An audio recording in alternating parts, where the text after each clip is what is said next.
гледате Еврозум Плюс во Европскиот парламент. Мои гостине, новиот известувач за Македонија Иво Вајгел. Господине Вајгел, добродошли у програм. Назначени сте на функцију извештач за Македонију. Како сте ovo прихватили? Какав вам je ovo izazov? I je li izazov uopšte? Najprije bih hteo reći da možda će i ovo razdoblje kad budem izveštač za Makedoniju doprineti boljem poznavanju i makedonskog jezika. Ja bih vrlo rado razgovarao i na makedonskom. Ja sam prihvatio ovu funkciju sa velikim zadovoljstvom i zbog mojih nekih dugogodišnjih simpatija prema Makedoniji, prema makedonskom narodu, prema makedonskoj kulturi imam dosta momenata u mom životu i profesionalnoj karijeri u kojoj sam stvarao prijateljstva i poznavanje Makedonije. Međutim, naravno, u ovoj funkciji sve treba početi iznova. Treba početi iznova upoznavati realne probleme i dostignuća Makedonije da bi mogao biti kao izveštač koristan članak u tom procesu približavanja Makedonije Evropskoj uniji i punom članstvu u Evropskoj uniji. Kad kažete poznavanje Makedonije u kontekstu evropskih integracija, svi imamo danas draft, danas će biti prezentiran izveštaj za napredak Makedonije. Kako vam izgleda to što je napisano? Gledajte, to je jedan dobronameran dokument sa dosta dobre volje i političke, rekao bi, rešenosti da se ide dalje. Ja mislim da je ceo proces makedonskog približavanja Evropskoj uniji zapravo opterećen nekim dugom koji Evropska unija ima prema Makedoniji. Nije normalno to da se taj predpristupni proces vuče godinama i to znamo zbog jednog problema u suštini koji bi trebalo zapravo rešiti u duhu dobrosusedskog saradnje i razumevanja. Jedno je problem koji je očigledan i koji je težak da se reši, a drugo su unutrašnje performanse Makedonije. Nažalost, posle 6. preporuke Makedonija, u ovom izveštaju se konstatira i koristi čak i termini kao da se Makedonija nalazi u slepoj ulici. U smislu performanski demokratskih institucija i nazadovanje demokratije. Da, u tom izveštaju se ističe zapravo da je u pogledu političkih kriterija Makedonija napravila veliki napredak i da zadovoljava. Međutim, navode se one stvari koje se već i ponavljaju, to je pitanje izgrađivanja pravnog sistema, pravne države u smislu i poštivanja položaja, autonomije medija, odnosa demokratskih u parlamentu, političke kulture, pa naravno i reformi, ekonomskih reformi.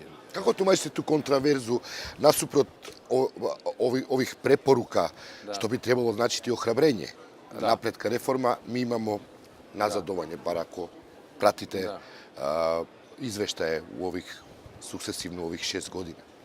Gledajte, nijedna od zemalja u tranziciji, zapravo možda sa iznimkom Poljske i delomično Češke, ne može baš se pohvaliti da je ispunila očekivanja u tranzicijskom procesu i u reformskom procesu. Ja imam i donekle razumevanja da je i u Makedoniji sprovođene reforme bilo otežano ekonomskom krizom i okolnostima na koje sama Makedonija nije mogla uticati. Međutim, naravno, dosta je stvari koje su originarni problemi Makedonije, pa i opterećenje nekim temama koje nisu bitne za razvoj Makedonije, znate verovatno o čemu govorim. Ja mislim da je treba sve skupa staviti u kontekst. Govorite o antikrizaciji, tako zvano. Govorim o tome, da. Mislim da treba sve skupa zapravo dovesti u ambiciju stvaranja jedne moderne države, a moderno znači i demokratske države, demokratskog suživota, različitih nacionalnosti koje žive u Makedoniji, shvaćanje demokratske uloge medija u političkom sistemu i tako dalje. Ali to je sve stvar koja ima svoju dinamiku i ja se nadam da ću moći kao izveštač na neki način podsticati i biti koristan u tom nacionalnom dijalogu i dijalogu sa Kako objasniti Evropskom unijom. makedonskoj javnosti šta su evropske vrednosti, gospodine Weigel? Ako vidimo da Evropska unija i evropskim institucijama se na ovaj način relativiziraju neke stvari, kao na primjer to što je jedan novinar u zatvoru, kako objasniti, šta su evropske vrednosti? Šta je to što je... Znate, evropske vrednosti zapravo se definiraju od slučaja do slučaja. Ne? I Evropa nije baš jedinstvena kada je riječ o stepenu vrednovanja određenih vrednosti koje smo zapisali i kojima smo se svi obavezali. Ja bih tu pomenuo kao čovjek koji se zapravo cijeli život profesionalni bavi spoljnom politikom. Razumevanje recimo instrumenta međunarodnog prava i međunarodnog humanitarnog prava u različitim državama je vrlo različito. Iako se svi mi zaklinjemo u poštivanje toga. Isto tako pitanje ljudskih prava. Neke zemlje su konsekventne u tome, a druge nekada zbog svojih specifičnih interesa zatvore jedno oko i toleriraju kršenje ljudskih prava u određenim zemljama sa kojima imamo i ugovorne odnose. Kako bi Evropska unija mogla da iskoristi svoju moć koju je ima očigledno, da bi pomogla recimo civilnom društvu u Makedoniji da se neke bazične vrednosti Evrope implementiraju, da zažive u Makedoniji? Pričam recimo o elementarnom političkom dijalogu, pričam o elementarnoj slobodi medija. Ja mislim da je upravo to što kažete, uloga civilnog društva izuzetno značajna u svim državama koje izgrađuju neki demokratski sistem. I gotovo za sve države u tranziciji u početku je bilo karakteristično da je civilno društvo bilo na neki način dovedeno u defanzivan položaj, pa čak i da su pokupili u državne institucije zapravo najzainteresovaniji, najkvalifikovaniji dio vodstva civilnog društva. Ja mislim da Evropska unija pridaje tom pitanju veliki značaj i ja kao izveštač imam nameru da se povežem sa civilnim društvom u Makedoniji, da ga ohrabrim, da vidimo na koji način se može doći do veće težine, do većeg uvažavanja i na nacionalnom planu. Kako možete pomoći da se napravi neki napredak, iskorak po pitanju slobode medija? Znate, o tome treba govoriti, o tome treba izveštavati na osnovu stvarnih podataka, svedoka i bez brige ja ću kao bivši novinar tome pitanju posvetiti posebno pažnju. Šta mislite o situaciji u parlamentu nakon nekoliko kriza se desili i sad imamo parlament koji je bez opozicije? Gledajte, ja mislim da je osnovni prerogativ politički dijalog je, znate, da se bavi, izveštaj se bavi problemom političkog dijaloga, odnosno odsustvo. Nema demokratske države u kome nema jednog kreativnog kontakta između pozicije i opozicije, između vlade i opozicije. Opoziciju treba uvažavati, treba željeti imati jaku opoziciju jer to jača kredibilnost vlade. Mislim da je sukobljavanje i sve vrste isključivosti prema opoziciji apsolutno neprihvatljivo, ali to je i kontraproduktivno za sistem, za politični sistem i za vladu. To treba shvatiti. Nema demokratske države gdje odnosi u parlamentu nisu pravi, kreativni demokratski odnosi. Vaš je prethodnik, gospodin Hovit, veoma angažirao u poboljšanju situacije u političkom dijalogu i parlamentarnoj demokratiji. Kao što vidimo, njegova misija nije baš tako uspešna. Jel imate, mislim, nije on kriv zbog toga, razume se. Kakve bi pouke izvadili od njegovog mandata što bi vam pomoglo da u vašoj misiji? Gledajte, ja bih rekao da imam neku prednost pred kolegama koji dolaze iz država koje su daleko. Mi smo prošli neke slične puteve i imamo neku, recimo, sličnu senzibilnost. Meni Makedonija, makedonski ljudi, makedonski mentalitet nije stran. Ja mislim da bi mogao nešto uraditi u smislu podsticanja i dijaloga i demokratskog dijaloga i tolerancije između različitih političkih faktora u Makedoniji. Ali to je jedna velika ambicija i ja ne bi nikako htio pretjerivati u tome da sada na početku svojoj ulozi pridaje veći značaj nego što ona realno može da bude.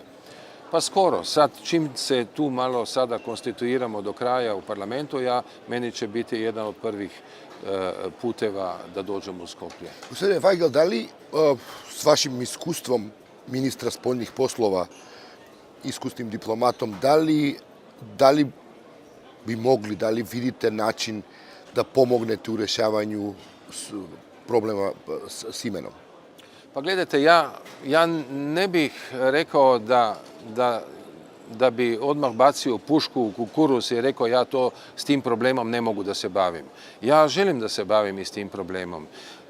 Međutim, mnogo ljudi, mnogo institucija je probalo taj problem rešiti, vrlo uticajnih diplomata, političara i tako dalje, i nisu se pomakli naprijed.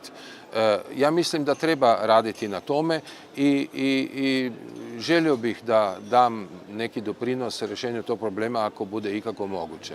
Kako je raspoloženje ovde u Evropskom parlamentu između vašim kolegama kad je u pitanju Makedonija? Vrlo pozitivno. Vrlo je pozitivno, vrlo je naklono. Na neki način rekao bi da većina smatra da se Makedoniji dešava nepravda i da bi bilo vreme da se Makedonija uvaži kao ozbiljan kandidat koga Evropa treba u članstvu Evropske unije. Šta kažete o tome da neke zemlje članice razmišljaju da je možda bolje oduzeti preporuku za početak pregovora? Pa znate šta, uvijek će biti... Smatrajući da Makedonija je već na limitu ispunjavanja kopenhaških kriterija. Ja ne mislim da je to neko uverenje ili neki stav koji može uticati na politiku Evropske unije kao celine. Evropska unija se opredelila za dalje širenje članstva Evropske unije i širenje na jugoistok Evrope, zaključavanje tog ciklusa je neosporno. Vi se zalažete za takozvani big boom. Ja sam se zalagao za to i više zemlja budu odjednom primljeni u Evropskoj uniji. Je to moguće? Pa sad, svakim danom je manje moguće, znate, svakim danom koji prolazi. Međutim, ako je Evropa smogla snagu i hrabrost da to učini 2004. godine, kada se također razmišlja o tome da su performanse različitih kandidatki potpuno različite, ja mislim da bi to mogla napraviti i danas i možda performanse danas čak i nisu tako velike, te razlike kao što su bile tada, a širenje 2004. pokazalo se kao neosporan uspeh Evropske unije. Kako je vaše mišljenje, bili ste na hearing novog komesara Hana? Kako je vaše mišljenje o njemu? Hoće li on dati novi neki On je bio vrlo Poticaj procesa. konstruktivan, vrlo pozitivan, vrlo je kvalificiran. Ja vjerujem da će biti sa njim dobra saradnja. Mislim da je pravi čovjek za taj posao i vjerujem da će makedonski politika, ako bude pravilno shvatila njegove namjere, njegove dobre namjere, naći jednog vrlo otvorenog sugovornika. Očekujete da i Mogherini se uključi u taj proces, nasprot Pa Ashton koja nije bila baš aktivna u tome odnosu, Nastojat uopšte ćemo nije bila. da je privolimo u jedan aktivan odnos prema tome. Vjerujem da ima. Ona isto iz ovog južnog dela Europe ima te senzibilnosti. To se vidjelo već kod hearinga. Tako da ja mislim da će ona biti jedan faktor u korist približavanja Makedonije Evropskoj uniji. Još da vas pitam za vašeg komesara, gospođo Bratušek, neće proći... Danas će više manje pasti odluka o tome da kako... Ja mislim da je ona napravila jednu grešku u metodologiji pripreme za taj sastanak. Ne sumnjam u njenoj kvalitete. Međutim, hearingi su takvi da treba više demonstrirati leadership nego poznavanje. A ne traži se zapravo neko poznavanje u smislu stručnjaka. Ne treba biti stručnjak za određeno područje da si komesar. Treba imati leadership, treba kod članova parlamenta učvrstiti uvjerenje da taj čovjek može da istupi sa nekim konceptima i da ih odbrani. Možda je napravila i grešku u prezentaciji što nije izašla sa recimo 10 konkretnih ideja. Ja ću uraditi to i to. Nego je više ostala u okvirima nekog općeg. Međutim, osim toga, naravno, igralo je svoju ulogu to što je određenom delu poslanika, nažalost i iz moje države, bilo mnogo do toga da nju prikažu kao ne znam, sledbenicu nekih starih ideja i zbog učestva na nekoj priredbi gdje su se pjevale partizanske borbene pjesme i tako dalje. Mislim, to su potpuno apsurdne stvari koje su, međutim, prikazane tendenciozno i stvorili su određen dojam. Bez obzira što je ona to vrlo ubedljivo demantirala i objasnila, ostao je jedan težak ukus u svemu tome. Hvala vam, gospodine Vajgel, što ste bili. Gledate intervjuto so Ivo Vajgel vo Eurozum Plus i благодарам за внимание, to do gledanja.